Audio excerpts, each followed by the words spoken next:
காசா grand வழங்கும் கல்யாண மாலை விழாக்கால பட்டிமன்றம். சங்கம் வைத்து தமிழ் வளர்த்த மாமதுரையில் தமிழ் சிங்கம் வைத்து பட்டிமன்றம் அமைத்திருக்கின்ற தங்கத்தமிழ் வளர்க்கும் கல்யாண மாலை குடும்பத்தினருக்கும் கூடியிருக்கின்ற பெரியோர்களுக்கும் என்னுடைய பணிவான வணக்கம். பாண்டிய மன்னன் மலையத்துவசனுக்கு மகளாக பிறந்தவள் தடாதகை பிராட்டி. பாண்டிய மன்னனுக்கு மகளாக பிறந்ததால் மதுரையை ஆட்சி செய்கிற மீனாட்சியாக அவள் இருக்கா. அப்ப ஏற்கனவே மீனாட்சிக்கு பவர் இருக்கு. ஆனா சொக்கநாதருக்கு மீனாட்சிய திருமணம் பண்ணதுனால தான் பவரே வந்துச்சுன்னா அது தெரியாம சிவசத்தீஸ்வர பேசியிருக்கார்.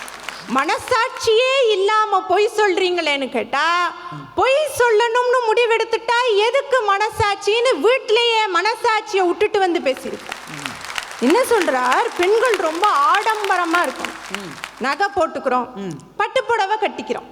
எங்களோட நகைக்கு ஒரு வேல்யூ இருக்கு, பட்டு புடவைக்கு ஒரு வேல்யூ இருக்கு, பூஜைக்கு வாங்குற வெங்கல சொம்புக்கு கூட வேல்யூ இருக்கு. நீங்க வாங்குற பைக்குக்கும் காருக்கும் என்ன வேல்யூ இருக்கு? காரை வாங்கி ஓரமா நிப்பாட்டிட்டு தினம் பைக்கில் போறாங்க.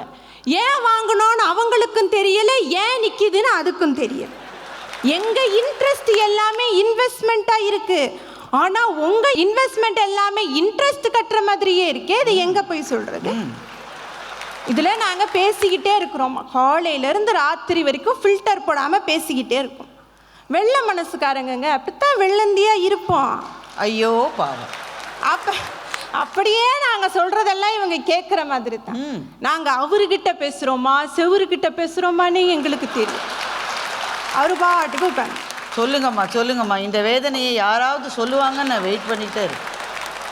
பெரிய புராணத்துல பார்த்தா பக்தர்களுக்கு சோதனை கொடுக்கும் போதெல்லாம் இறைவன் தனியா வந்தார். ஆனா அவர்களை ஆட்கொண்டு அருள் செய்யும் போதெல்லாம் உமையம்மையோடு சேர்ந்து வந்தார்னா, ஒரு பெண் சேரும் போது தாங்க மகிழ்ச்சி அதிகரிக்கும்.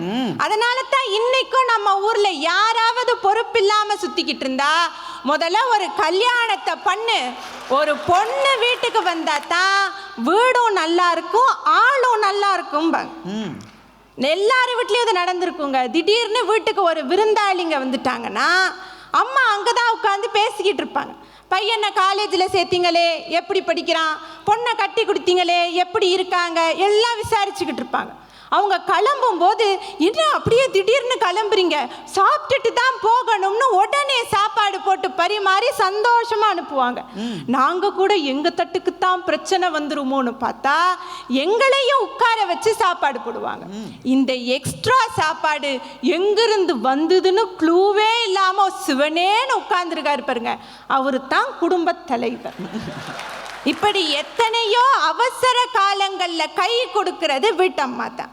வீட்டில் நிதி நிலைமை மோசமாயிருச்சுனாலும் கை கொடுக்கறது வீட்டம்மா தான். எங்கள் கம்பெனியில் இன்சென்டிவ் போட்டாங்கல்ல, அந்த பணம் அப்படியே தான் இருக்குது, நான் கொடுக்குறேன் அப்படின்வாங்க. மிளகு டப்பாலேருந்து மசாலா டப்பாலேருந்து காசு எடுத்து கொடுப்பாங்க.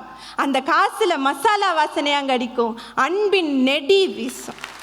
நாட்டில் அவசர நிலைனா இராணுவ ஆட்சி மாதிரி, வீட்டில் அவசர நிலைனா ராணிங்களோட ஆட்சி.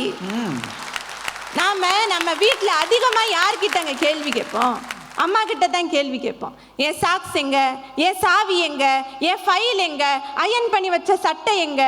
அப்பா கிட்ட ஒரே கேள்விதான், அம்மா எங்க?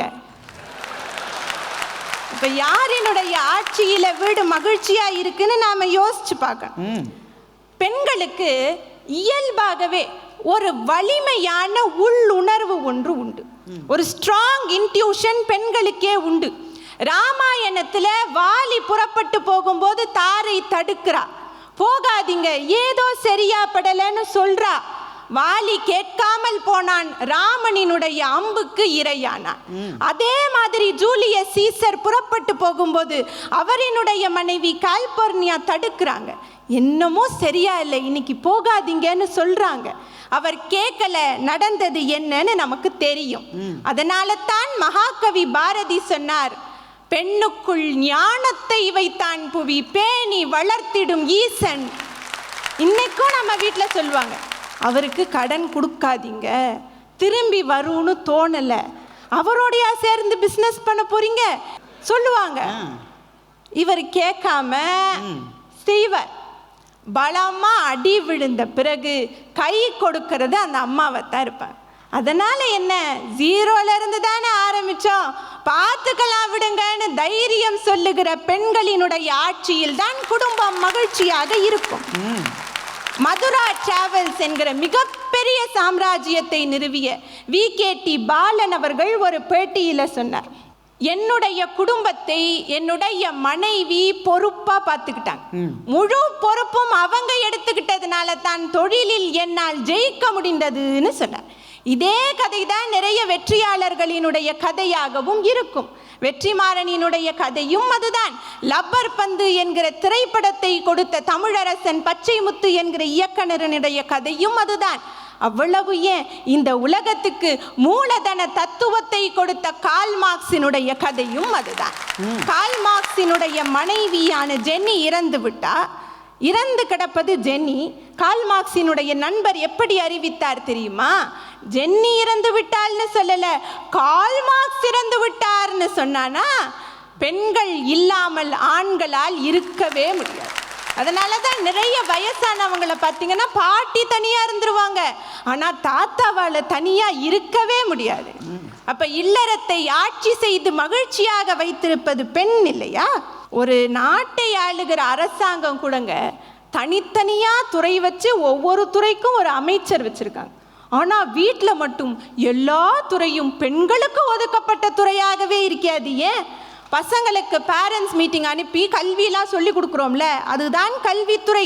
மளிகை சாமான லிஸ்ட் போட்டு வாங்கி பத்திரமா எடுத்து வைக்கிறோம்ல, அதுதான் உணவு பாதுகாப்பு துறை. மோட்டார் காசு கட்டுற நிதித்துறை யார்கிட்ட இருக்கு? அதுவும் எங்க கிட்ட தான் இருக்கு. அதுவும் உங்ககிட்ட. சரி, அப்பா அம்மா மாதிரியே மாமனார் மாமியாரையும் பார்த்துக்கிறோம்ல, அதுதான் பொதுப்பணித்துறை. அது எப்படிமா? இது புதுசா இருக்குமா? இது ரொம்ப புதுசா இருக்கு. இவ்வளவு வேலையையும் நாங்க பார்த்துக்கிட்டு இருக்கும்போது பொழுதேனிக்கும் சும்மா தானே இருக்கேன்னு கணவர் சொன்னா சிரிச்சுக்கிட்டே தலையாட்டுறோம்ல, அதுதாங்க விளையாட்டுத்துறை. இப்படி எல்லா வேலைகளையும் நாங்கத்தான் செய்யறோம். அது போக ஏதாவது 1-2 வேலை சொன்னா ஆண்கள் எப்படி செய்யறாங்க? ஈபி பில் கட்ட சொன்னனே, கட்டினீங்களா? எனக்கே ஆஃபீஸில் 1008 வேலை இருக்கு, நீ ஞாபகப்படுத்தக்கூடாதா?